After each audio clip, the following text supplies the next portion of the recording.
What up? T-Bob here. And Jake as well. And look at you. You done stumbled upon little OTB Saints, where we bring you all the latest black and gold coverage. Who are the Saints going to draft? Who's going to be their quarterback? What does the salary cap look like? All that information and more. Hope you enjoy it. Like, subscribe. Saints taking on the Panthers on Monday night. So obviously we're going to revisit that again on Monday. But quick surface level, boys. How are we feeling about the game? I'm feeling pretty good. It would have been hard for me to come away more impressed with the Saints defense on Sunday. Like we opened up on this last Monday's show. 0 touchdowns, 3 turnovers forced. Was it 3 sacks? How many sacks? I believe 3 sacks, I think yes. 3 sacks. 3 sacks, 3 interceptions. Shut down Derrick Henry. Overcame some short fields, some bad positions that you were put in. I mean, there's just nothing. I mean, the defensive line got flying passing grades. Brian Brzee gets a sack, half a sack even in his first ever game, your first round pick. Brian Brzee has as many sacks this season as Marcus Davenport had last year. Yeah. Think about it.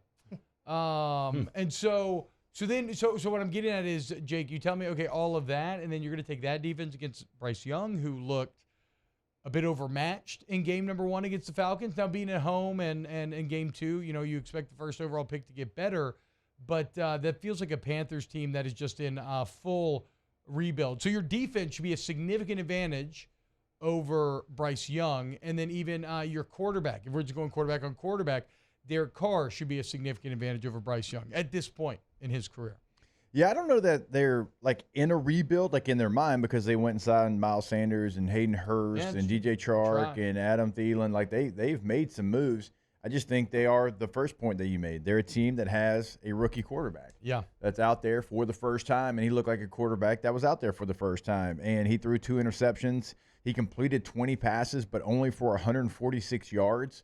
So it was a lot of checkdowns, a lot of easy throws for him, and I think he's a player that eventually can be a really good player in the NFL. But right now, he is going through it like all rookies are. So, again, kind of going back to our conversation about Mississippi State, like now this is a great time to catch the Carolina Panthers. And now it's not a – y'all correct me if I'm wrong. It's not a place that the Saints have really had a lot of consistent success, right? It's been very bad. The last 2 trips, they've scored 21 points combined against Carolina in Charlotte. They have felt significant. So that would be a bad omen, Jake. It's a very good call because the Saints have felt like the significantly better team. I feel like the last few trips to Carolina, and it always seems to go awry. The offense just looks hapless every time you've been there recently.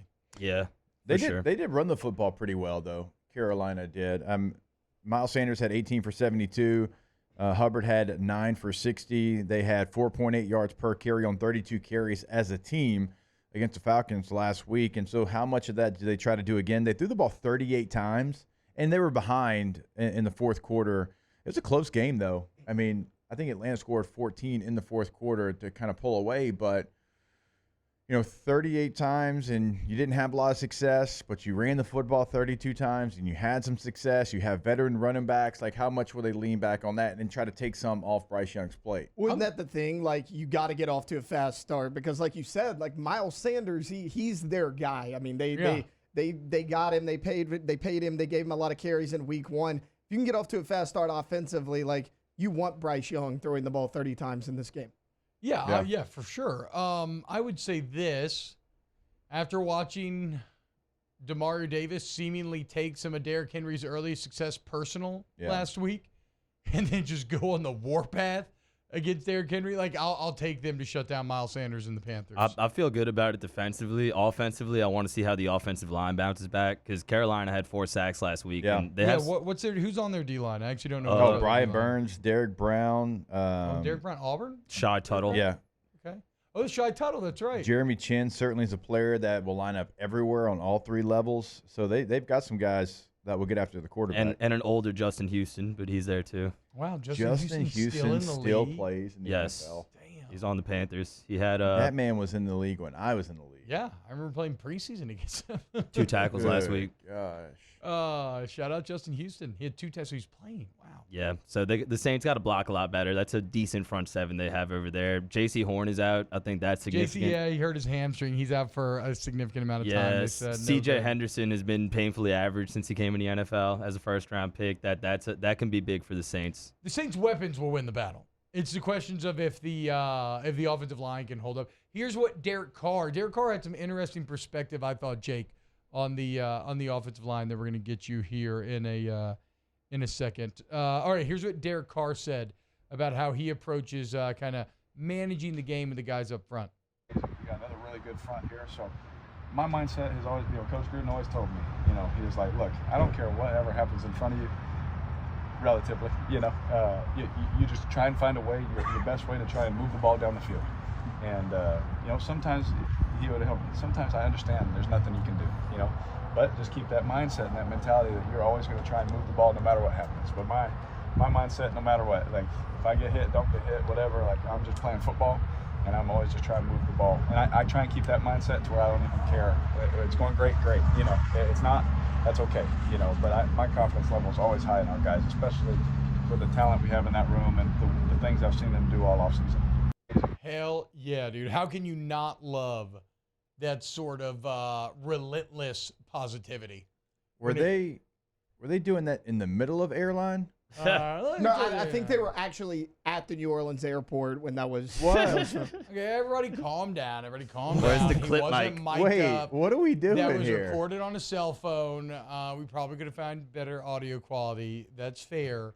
But we're losing focus here, boys. The point is, No, the devil's in the details, right? you're going to tell me that you, Mr. Grit Toughness, don't appreciate what Derek Carr just said. If I get hit, I don't get hit, I don't care. Yeah, I I'm knew just that playing about him. football. I'm just playing football. I'm going to stay positive. So immediately in your mind, you take out the excuse of, oh, well, I'm playing bad because the offensive line's not playing well, right? Because he is trying to force his mind into a place Well, the only where that's quarterback that would irrelevant. say that's Jay Cutler, and he retired. So. Yeah. Well, there's, Kyler Murray would. Yeah, fair. Yeah, that's fair. 1,000% Kyler Murray Pretty would. sure fair. Russell Wilson was on record saying something That's similar fair. towards the end Well, of Seattle. I'm not even sure he's a real person. So.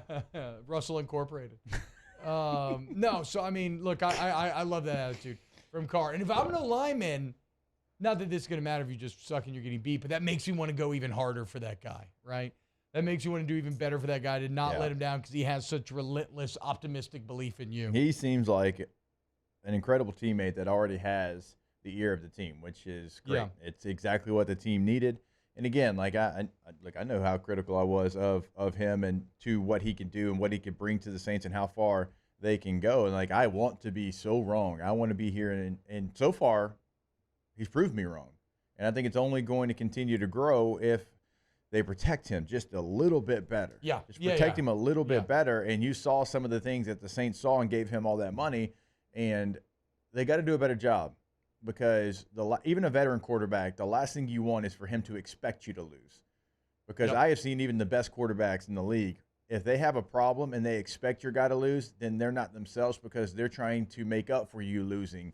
And so they play outside of their body, outside of their capability, even if it's at an elite level. So you got to get it fixed. Yeah, and that does sound kind of like what his mindset would dictate. Is that, okay, if my guy's losing, accept it and then figure out a way to navigate through it. So it can push you still. It's not like it's just going to work out. And so then you're kind of, if it's your left tackle, then you're already predetermining a slide to the right in the pocket, and then you run into a situation where the right tackle's guy's not really winning, but he is winning because you're off your marker a little bit. And, like, again, I've seen even the most veteran quarterbacks do it, and I understand you're trying to make a play. You're trying to make up for a deficiency. He's not there yet, which is a good thing. He won't be there this week, which is a good thing. But they got to get it cleaned up, T-Bob. And this rush unit for the Panthers, they got some dudes. Yeah. They got Jimmys and Joes that They can go have after better there. dudes than Tennessee had because Tennessee had dudes as well, I mean, right? Look, no disrespect to Arden Key. Arden Key's He been a hasn't really been- good player. He's not Brian Burns. Yeah, he hasn't been as good as he was last week. Now, Jeffrey Simmons is a dude, but so is Derek Brown. Yeah. Simmons is better, but Brown's not that far off. It's a bunch So, of SEC boys. It is. Where'd Burns go, actually? Florida State? Believe so. Let's verify. Yep. Nice. FSU. Yep. First round pick, 16th overall. Either way. I forgot Shaq Thompson is also on the Panthers as well. Yeah, They're salty. He's still there. That's going to be a challenge for the Saints O-line. They really need to take what they learned from the first week, apply it, and have a better performance this time around.